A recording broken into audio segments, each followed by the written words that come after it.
on pourrait vraiment faire une sorte d'histoire parallèle du cinéma américain à partir des années 50, en tout cas, qui montre aussi voilà, que d'autres cinéastes moins connus, plus marginaux, ont inventé aussi une autre façon de faire du cinéma et que ça a été très important, justement pour des gens comme Scorsese et toute cette génération-là, fondamental.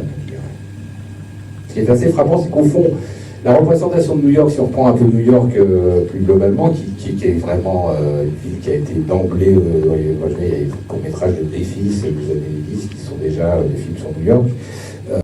C'est finalement frappant de voir que la représentation de New York a évolué en même temps que l'histoire du cinéma. Le passage du studio à l'espace réel et ainsi de suite. Plus de violence,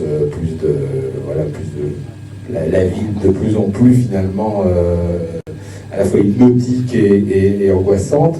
Mais quand on voit un film, je sais pas, comme mettons Two Lovers de James Gray, que vous avez peut-être vu ces dernières années, qui est un film assez new-yorkais dans l'esprit, comme d'ailleurs les films précédents de James Gray, on voit au fond que dans un film en tout cas comme Two Lovers, New York n'a pas autant changé que ça, la représentation de New York n'a pas autant changé que ça. Ou alors peut-être que c'est un film qui revient peut-être un peu en arrière et qui finalement s'apparente un peu aux années 50 dans sa façon d'appréhender New York. On est peut-être plus proche de ce film-là, même si c'est très différent, que je ne sais pas, French Connection, pour prendre un film célèbre et important sur New York dans les années 70, où là on a le sentiment que l'espace éclate d'une certaine manière et se démultiplie par le cinéma. Ce qui est pas du tout le cas je trouve, dans Two Lovers par exemple, où on sent que les cadres sont beaucoup plus nets et il y a moins ce sentiment, disons, d'éclatement urbain qu'on a pu avoir dans les années 70, qui est effectivement la suite de ce cinéma-là, mais qui va plus loin dans cette direction-là. Après, il y a évidemment plein d'autres axes pour parler de New York au cinéma, parce qu'évidemment, même les films de super-héros sont des films sur New York, d'une certaine manière, les Superman et les Spider-Man, ou King Kong, qu'on peut apparenter aussi à ça. Les films sont des films qui mettent en scène encore une autre dimension de New York, les films d'action aussi, d'une certaine façon des années 80. Donc New York est travaillé de toute façon dans tous les genres, d'une certaine façon, et ne peut pas se réduire à une seule vision. Moi, c'est vrai que j'aime ce film parce que je trouve que sa vision de New York correspond pour moi à quelque chose de fort dans la perception qu'on peut avoir de la ville, et encore une fois dans la façon dont il exploite toutes les dimensions, et surtout évidemment les rues, les façades, la manière dont il joue, pas de façon d'ailleurs je trouve trop surchargée sur l'escalier qui descend, l'escalier extérieur, typique de New York, les toits, évidemment, par deux fois, le point de vue sur les rues. Bon, tout ça est pas surexploité parce que le film est encore une fois d'une grande sécheresse et il est court. Donc il va à l'essentiel, il n'en rajoute pas, il ne surligne pas ce qu'il a à faire.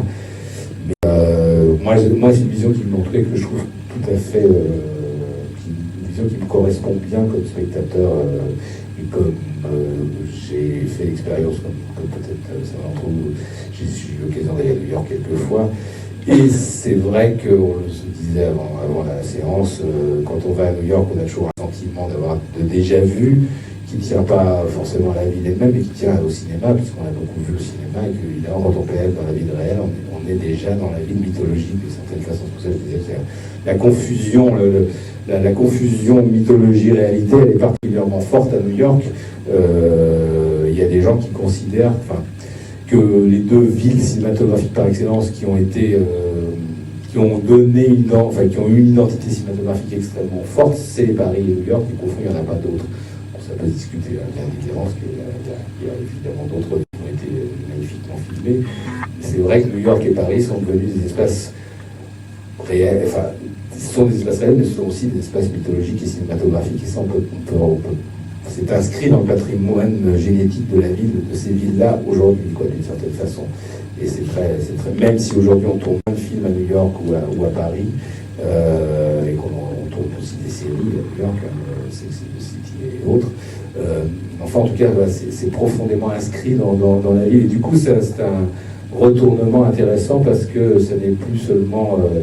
il y a une espèce d'aller-retour entre le cinéma et la ville qui est assez troublant pour peut-être pas pour ceux qui habitent à New York, mais en tout cas pour ceux qui viennent en visite. Il y a quelque chose de troublant là-dessus, quoi. Voilà.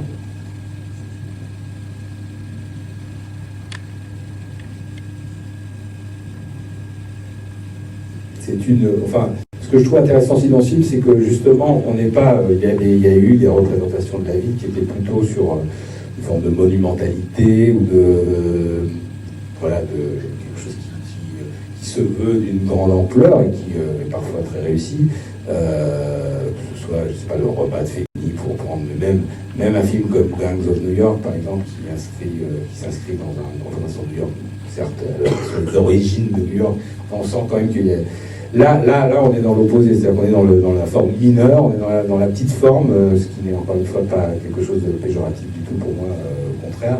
Mais on dit beaucoup de choses en même temps sur ce rapport, voilà, de connexion avec une ville, comment au fond on peut s'inscrire dans une ville, comment on peut parce que il y a deux phrases assez marrantes dans le film, dans la deuxième moitié, où il dit tu aurais pu être architecte ou tu aurais pu être ingénieur, ce qui est évidemment est lié à la fois au sang-froid, à la précision, à cette capacité que ce personnage doit avoir pour faire les choses bien et pour bien les cadrer. Mais d'une certaine manière, c'est intéressant parce que c'est aussi le sujet du film, c'est-à-dire comment quelqu'un doit prendre possession d'un espace, d'une ville d'abord, puis ensuite d'espaces de plus en plus restreints, c'est-à-dire finalement d'un immeuble, puis d'un appartement, puis ensuite de comment il sort de cet appartement. Donc c'est vraiment comment son travail, c'est de s'approprier l'espace, et de connaître l'espace, et de se l'approprier, et d'en faire sa chose pour pouvoir, d'une certaine manière, s'en sortir. Et d'ailleurs, finalement, il se fait tuer à la fin dans un espace qui n'est plus l'espace urbain, qui est un espace un peu à terre à vague, qui est sans doute à la marge de New York, mais enfin de Manhattan, mais qui n'est plus la ville. Et on sent que là, à ce moment-là, les repères sont perdus, c'est-à-dire qu'il n'y a plus de possibilité, il n'y a plus de lien avec l'espace. D'une certaine façon, c'est pour ça que je dis que c'était paradoxal, parce que je dis à la fois, il y a cette haine de soi et de la ville, et de l'espace dans lequel on est, et en même temps, il y a cette capacité, cette nécessité à s'approprier cet espace pour en faire... parce qu'on est obligé de le faire, parce que c'est nécessaire pour soi-même par rapport à ce qu'on doit faire, et c'est le sujet du film. Comment aussi un personnage s'approprie cet espace-là, qui n'est pas son espace à lui, mais dont qui doit habiter d'une certaine façon, parce que c'est son travail et parce qu'il n'a pas le choix, d'une certaine façon. Et ça, je trouve ça assez fort dans le film aussi, comme sensation et comme sentiment, d'une certaine manière. Il faut aussi se rendre compte que je pense que quand on voyait un film comme ça à l'époque, ce que je disais sur le fait qu'aujourd'hui la mythologie a rejoint la réalité, qu'en tout cas tout ça se confond d'une certaine manière dans l'esprit des gens, sans parler des images de télé, évidemment on parle encore une autre dimension, mais ce qui veut dire que je pense que quand les spectateurs voyaient ces images-là sur un film comme ça à l'époque, je pense qu'ils avaient un sentiment de fraîcheur incroyable, c'est-à-dire qu'ils n'avaient jamais vu avant leur film au cinéma tel quel, ou très peu, ou pas beaucoup en tout cas. Il y avait des films, enfin c'était quand même des exceptions d'une certaine manière. Parce que même dans les années 50, le studio restait encore très présent. C'est-à-dire si vous prenez un cinéaste assez important pour New York, deux cinéastes assez importants pour New York, Minelli d'un côté et Hitchcock de l'autre. Et Minelli, vous prenez un film comme Tous en scène, qui est un des chefs-d'œuvre de la comédie musicale, qui se passe quand même, qui est un film très new-yorkais dans l'esprit. Il y a une scène de ballet à Central Park qui est très belle entre Sid Charles et Fred Astaire, c'est quand même en studio de toute façon. Et Minelli a fait un film très important sur New York qui s'appelle The Clock, l'horloge, en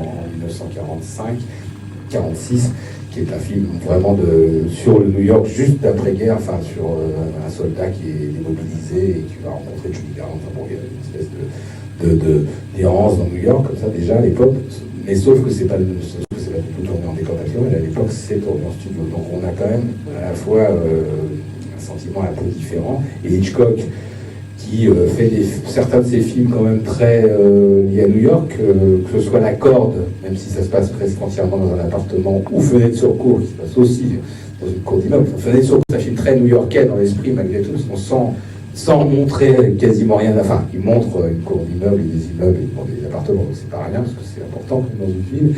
Mais enfin, c'est un film très très new-yorkais dans l'esprit.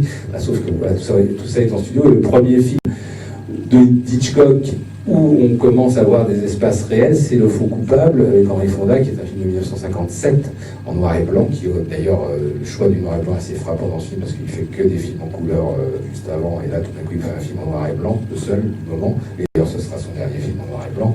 Et pourquoi le noir et blanc? Parce que c'est l'impression pour lui, c'est pour ça que je disais le choix du noir et blanc pour New York, c'est un choix peut-être qui a vraiment un sens, même si on va dire le jaune des taxis, des choses comme ça, ça a eu aussi un sens après. Mais on sent que ouais, c'est quand même, il attend 1957 pour faire un film un petit peu néo-réaliste dans l'esprit, le seul peut-être de toute sa carrière, qui s'inscrit vraiment dans l'espace réel de New York. Donc encore dans les années 50, on est encore quand même très largement tributaire du studio. Et ce que je décris comme un mouvement, je dirais, continuel et inéluctable de conquête de l'espace réel, il est quand même relatif. Et même Scorsese, quand Mean Streets, que vous avez peut-être vu, donc qui est quand même pas son premier film, mais son premier film emblématique, c'est un film qui a été tourné à Los Angeles, quand même, en grande partie. C'est-à-dire que c'est pas un film qui a été tourné, alors que c'est un film ultra new-yorkais, on peut dire plus new-yorkais pratiquement que Mean Streets, ben, pourtant ça n'a pas été tourné majoritairement, sauf certains morceaux, il y a beaucoup de scènes qui ont été tournées à Los Angeles. Donc, finalement, tout ça est assez frappant et assez tard. Même en 73, on est encore dans un moment où c'est pas tout à fait absolument acquis et définitif. Aujourd'hui, évidemment, maintenant il y a le numérique. Alors là, c'est encore autre chose parce qu'on peut recréer une ville quasiment par le biais du numérique, ce qui change encore beaucoup de choses. Parce que si vous prenez les Spider-Man de Sam Raimi, qui sont des films très new-yorkais aussi, qui mettent en scène, bon là évidemment le New York est un New York pas entièrement numérique, mais enfin très largement imprégné par le numérique. Donc là on passe à une autre étape, à un autre temps qui fait que la vie réelle nous échappe aussi par l'intermédiaire du numérique, quoi. Et ça c'est assez frappant. Donc, finalement, cette période-là, les années 60, 70, pour moi c'est un peu un âge d'or de la ville au cinéma. Je ne dis pas du tout qu'aujourd'hui on est dans une absolue régression par rapport à ça, mais on sent que la conquête de la ville, voilà, l'amour des villes, le moment où on a eu envie de filmer les villes telles qu'elles étaient, et moi je pense que, en tout cas des villes comme New York ou Paris, parce que c'est des villes qui correspondent à un type d'urbanisme au fond assez classique. Peut-être que New York est une ville assez cinématographique parce qu'avec son quadrillage aussi, ses rues comme ça très géométriques, tout ça, il y a tout de suite quelque chose d'assez... en plus, évidemment, l'architecture est très belle, mais il y a quelque chose il y a un âge d'or des villes et du cinéma des villes, je pense à cette période-là. Moi, je pense vraiment ça. C'est-à-dire que je pense que les villes classiques, en tout cas, comme Paris, New York, on pourrait aussi, je sais pas dire, Buenos Aires, ou qui correspond, Buenos Aires, c'est une ville qui correspond à l'esthétique et au plan d'urbanisation des villes européennes. Moi, c'est vraiment à cette période-là qu'ils ont eu enfin, c'est la phase, à mon avis, la plus forte de ces villes-là.